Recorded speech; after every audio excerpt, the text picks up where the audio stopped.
Power star Pawan Singh ने अपने बेटे को लाया सबके सामने, दिया खेसारी को करारा जवाब। आप देख सकते हैं इस वीडियो में, जैसे कि मैंने आपको वीडियो दिखाया, इस वीडियो में आप देख सकते हैं कि पावर स्टार पवन सिंह के बेटा पापा कहकर बुला रहा है और पावर स्टार पवन सिंह अपने बेटे के साथ किस तरह से जिम में खेल रहे हैं। तो चलिए सब कुछ आपको बताऊं इस वीडियो में क्या सच्चाई है, ये वीडियो फेक है या सही है, सब कुछ आपको इस वीडियो में बताने वाला। तो चलिए इस वीडियो को स्टार्ट करते हैं।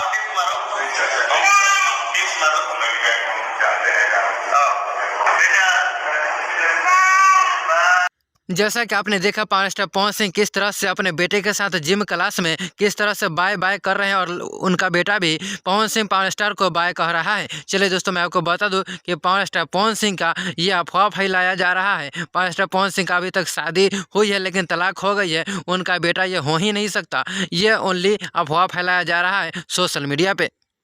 इस वीडियो को देखने के बाद आपकी क्या है राय, पावर स्टार पवन सिंह के बारे में आप क्या कहना चाहते हैं, कमेंट में जरूर बताइएगा।